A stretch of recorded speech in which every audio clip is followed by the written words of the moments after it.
Hello students, numerical कर रहे हैं। आज हम important numerical NCERT chapter number 4 motion in a plane. NCERT chapter number 4 का numerical number 17। NCERT chapter number 4 question number 17। A stone tied to the end of a string 80 centimetre long is whirled in a horizontal circuit with a constant speed. If the stone makes 14 revolutions in 25 seconds, what is the magnitude and the direction of acceleration of the stone? हमें question में क्या given है पहले ये लिखते हैं। देखिए question में क्या गिवन है। क्वेश्चन में कहता है ये देखिए, stone tied to the end of a string 80 centimetre long. 80 centimetre long का मतलब ये हमें सर्कुलर पाथ की रेडियस गिवन है 80 centimetre and this can be change in metre is equal to 0.8 metre. हमने एक स्टोन को स्ट्रिंग में बांधकर इस तरह से हॉरिजॉन्टल सर्किल में घुमाया है, ठीक है। This is radius R. Now with a constant speed, अब इसको हम एक कांस्टेंट स्पीड से घुमाते हैं यहाँ पर, इसका मतलब इसमें केवल सेंट्रीपिटल एक्सेलरेशन होगा, क्योंकि इसकी जो स्पीड है उसकी डायरेक्शन चेंज हो रही है, केवल स्पीड का मैग्नीट्यूड चेंज नहीं होता, इसलिए इसमें टेंजेंशियल एक्सेलरेशन नहीं होगा। हमने दोनों पढ़े थे पहले, टेंजेंशियल एक्सेलरेशन भी और सेंटीपिटल एक्सेलरेशन भी। सेंटीपिटल एक्सेलरेशन केवल कब, जब डायरेक्शन चेंज होती है, स्पीड की डायरेक्शन चेंज होती है, स्पीड का मैग्नीट्यूड चेंज नहीं होता है तो उस टाइम सेंटीपिटल एक्सेलरेशन।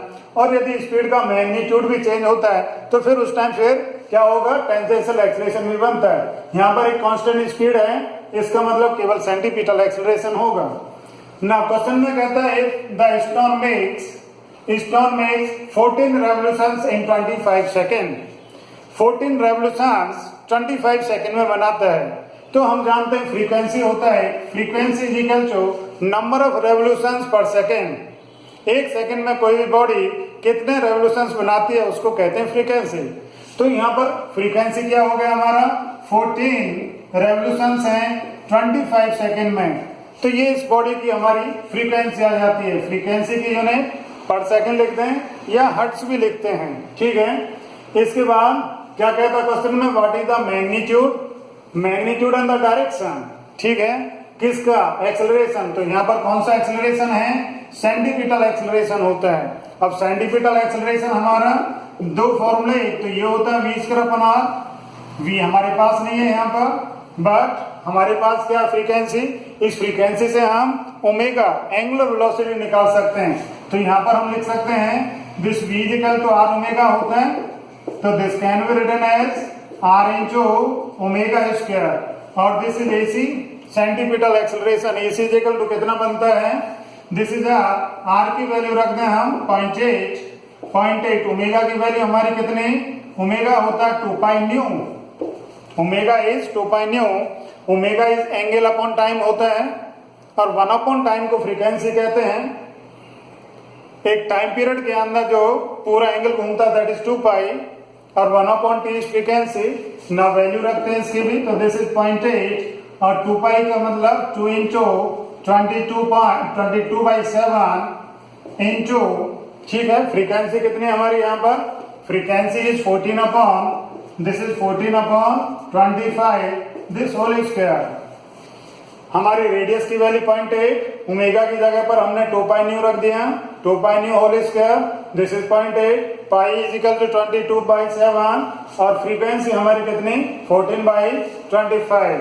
तो ये कैंसिल कर सकते हैं। तो देखिए दिस इज 2 हेयर, तो this AC is equal to 0.8 into this is 88। This 22 into 4 is 88 upon this is 25 this whole square। इसको सॉल्व कर लेते हैं। सॉल्व करने पर this is equal to 9.9 AC is equal to, इसका स्क्वायर करते हैं, डिवाइड करने के बाद फिर multiply, this is 9.9 metre per second square आता है। सॉल्व करने पर 9.9 मीटर पर सेकेंड स्क्वायर। अब ये सेंटीपिटल एक्सेलरेशन है, डायरेक्शन और बतानी है इसकी हमें।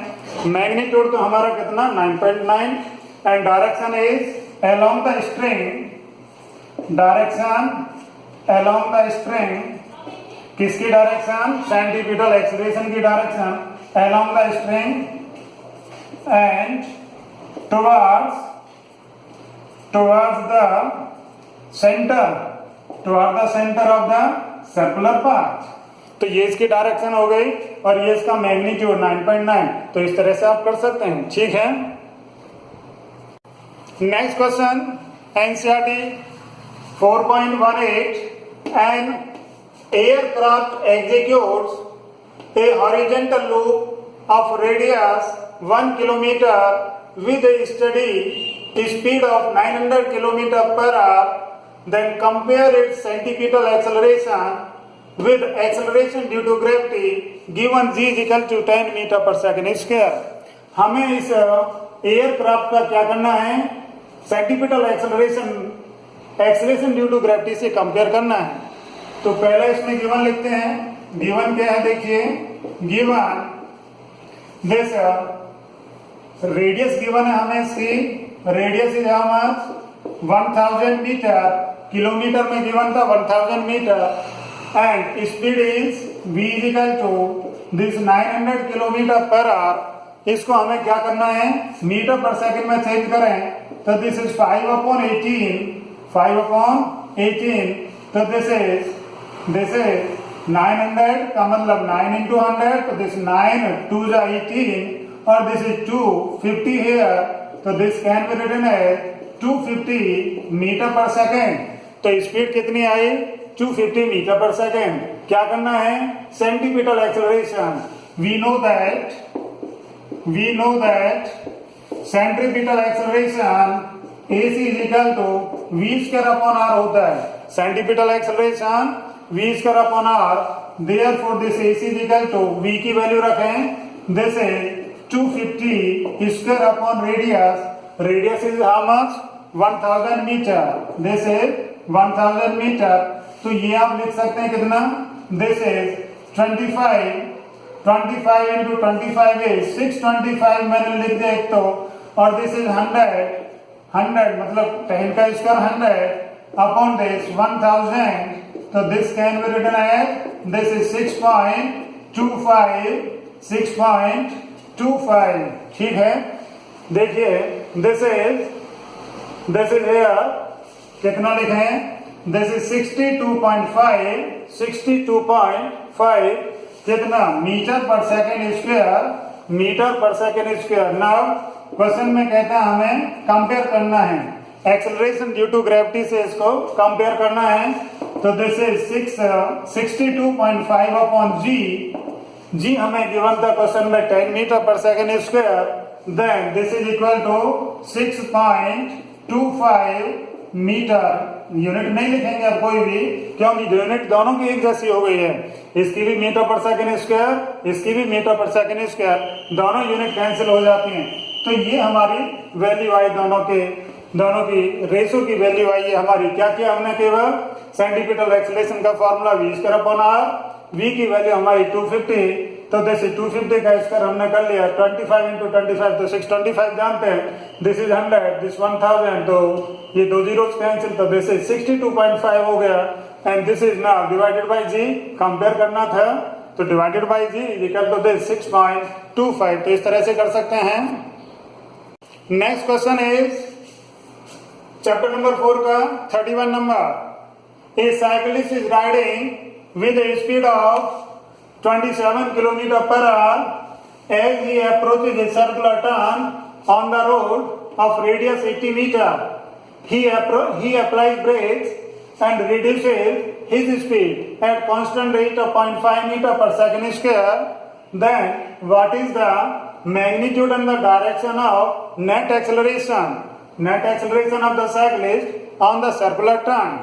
मान लीजिए ये सर्कुलर टर्न है इसका, ये सर्कुलर पाथ यहाँ पर, this is radius here radius, और सपोज करते हैं कि साइकिलिस्ट ऐसे घूमता है, साइकिलिस्ट ऐसे सर्कुलर पाथ में घूमता है, ठीक है, riding with speed of, speed कितनी गिवन है देखिए हमें, speed is 27 kilometre per our है, 27 kilometre per our. Metre per second में चेंज करें तो दिस इज 5/18, ठीक है। मीटर पर सेकंड चेंज करने के लिए किलोमीटर पर आवर को मीटर पर सेकंड में चेंज करने के लिए 5/18 से मल्टीप्लाई, तो दिस इज 9 3 जा एंड 9 2 जा, तो this is 7.5 metre per second आता है, 7.5 metre per second. Now radius कितना गिवन है, radius r is equal to 80 metre given है, radius r is equal to 80 metre हमें गिवन है यहाँ पर, ठीक है। अप्लाई ब्रेक्स, ब्रेक अप्लाई करता है मतलब अपनी स्पीड को चेंज करता है, किस रेट से, इस रेट से चेंज करता है, तो दिस इज 80। आपको बताया था टेंजेंशियल एक्सेलरेशन होता है, यदि किसी भी बॉडी का इस सर्कुलर पाथ के अलावा घूमते घूमते स्पीड चेंज होती है, स्पीड की वैल्यू चेंज होती है, तो क्या होगा, उसमें टेंजेंशियल एक्सेलरेशन होता है। तो ये टेंजेंशियल एक्सेलरेशन है dv/dt, स्पीड के चेंज होने का रेट, स्पीड के चेंज होने का रेट, उसी को हम कह रहे हैं टेंजेंशियल एक्सेलरेशन। अब ये कहता है रिड्यूसेस हिज स्पीड, उसकी स्पीड की डायरेक्शन तो ये है, तो हमारा यहाँ पर 80 इधर होगा, 80 की डायरेक्शन यहाँ पर होगी, ठीक है, 80 की डायरेक्शन। अब यदि ये एक्सेलरेशन होता है यहाँ पर, ये तो अभी रिटार्डेशन है, ये तो रिटार्डेशन है क्योंकि स्पीड कम हो रही है। यदि यहाँ पर हमारा एक्सेलरेशन होता तो हम स्पीड की ही डायरेक्शन में इस 80 को लेते, ये 80 हमारा स्पीड के अपोजिट में, वेलोसिटी के अपोजिट में, क्यों, क्योंकि ये स्पीड को रिड्यूस करता है, तो इसलिए अपोजिट डायरेक्शन में लेना है, ठीक है। तो 80 हमारा कितना है यहाँ पर, 80 equal to 0.5 metre per second square, ठीक है। और जब बॉडी कोई भी हमारी सर्कुलर पाथ में मूव करती है तो सेंटीपिटल एक्सेलरेशन भी लगता है, तो here it is centripetal acceleration toward the centre होता है, ठीक है। तो पहले इसमें क्या करें, सेंटीपिटल एक्सेलरेशन की वैल्यू फाइंड करते हैं। सेंटीपिटल एक्सेलरेशन की वैल्यू फॉर्मूला v²/r होता है, सेंटीपिटल एक्सेलरेशन कितना, v²/r होता है, वैल्यू रखते हैं इसमें, this AC is equal to v कितना हमारा, this is 7.5, this is v हमारी स्पीड थी ये 7.5, दिस स्क्वायर अपॉन रेडियस कितना है, रेडियस हमारा 80 मीटर है, तो दिस 7.5/80, इसको सॉल्व करने पर हमारा आया this is 0.7, this is equal to 0.7 metre per second square आ जाता है। इसको सॉल्व करने पर 0.7 metre per second square acceleration है। अब इसकी डायरेक्शन देखो, ये है 80 की डायरेक्शन, ये है। क्वेश्चन में कहता है कि नेट एक्सेलरेशन क्या होगा, दोनों ही वेक्टर क्वांटिटी हैं, ये भी और ये भी, AC और AT, तो वेक्टर सम से हम ऐसे ये डायरेक्शन नेट एक्सेलरेशन की यहाँ पर देखेंगे, तो दिस इज नेट एक्सेलरेशन, ठीक है। अब नेट एक्सेलरेशन कैसे निकालते हैं, पैरेललोग्राम से निकालेंगे। दिस A नेट कितना होगा, root of this is AC square, this is AC square plus AT square, ठीक है। तो दिस इज AC की वैल्यू कितना है, 0.7 है, और AT की वैल्यू कितना है, AT इक्वल टू हमारा कितना 0.5, दिस इज 0.5। तो दोनों को हम सॉल्व करेंगे, पहले तो स्क्वायर कर लें और फिर प्लस कर दें, फिर उसका रूट कर दें, तो दिस इज 0.86 आ जाता है, कितना आ जाता है 0.86 metre per second square. Acceleration है तो unit is metre per second square आई, ठीक है ना। ये तो नेट एक्सेलरेशन आया। क्वेश्चन में कहता है डायरेक्शन भी चाहिए, क्वेश्चन में कहता है डायरेक्शन भी चाहिए। डायरेक्शन का मतलब ये एंगल होता है यहाँ पर हमारा, ठीक है। या तो ये एंगल फाइंड करें या फिर ये एंगल भी फाइंड कर सकते हैं। हमने सपोज किया ये एंगल हमारा यहाँ पर थीटा है, तो पहले क्या करें, ये पैरेललोग्राम कंप्लीट करते हैं, ये पैरेललोग्राम कंप्लीट करते हैं, ठीक है, ये पैरेललोग्राम। अब इसमें ये tan थीटा हमें चाहिए, tan थीटा चाहिए, तो tan theta is equal to क्या लिखेंगे, this perpendicular upon this base होता है, परपेंडिकुलर अपॉन बेस। तो परपेंडिकुलर कितना है इसका, AC है, और बेस कितना है इसका 80। AC की वैल्यू कितनी है इसमें, AC इज दिस, ठीक है। AC की वैल्यू हमारी 0.7 और AT की वैल्यू हमारी कितनी है 0.5 है, 0.5, ठीक है। पॉइंट से पॉइंट को रिमूव करें तो दिस हमें क्या चाहिए, थीटा चाहिए हमें। तो थीटा की वैल्यू कितनी आई यहाँ पर, this is tan inverse 7/5, tan inverse इतना छोड़े या फिर लॉगरिथम टेबल से हम देख सकते हैं इसकी वैल्यू, ठीक है, ये भी ठीक है। और लॉगरिथम टेबल से भी देखकर इसकी वैल्यू हम लिख सकते हैं। तो हमें क्या करना था क्वेश्चन में, देखो एक तो हमें मैग्नीट्यूड बताना है एक्सेलरेशन का और उसकी डायरेक्शन। तो दो एक्सेलरेशन है, एक तो टेंजेंशियल एक्सेलरेशन इसमें, दूसरा सेंटीपिटल एक्सेलरेशन। तो सेंटीपिटल एक्सेलरेशन का फॉर्मूला हम जानते हैं, v स्क्वायर अपॉन r होता है। v हमारा ये था 7.5 का स्क्वायर अपॉन रेडियस, ठीक है। तो सॉल्व करने पर ही आया हमारा 80, हमें सीधा सीधा गिवन था 80। तो दोनों का हमने रिजल्टेंट कैलकुलेट किया, उसके बाद डायरेक्शन हमने फाइंड की, direction tan theta this perpendicular upon base होता है, ठीक है। तो इस तरह से हम कर सकते हैं, वेरी इंपॉर्टेंट है। आज के लिए केवल इतना ही, थैंक यू।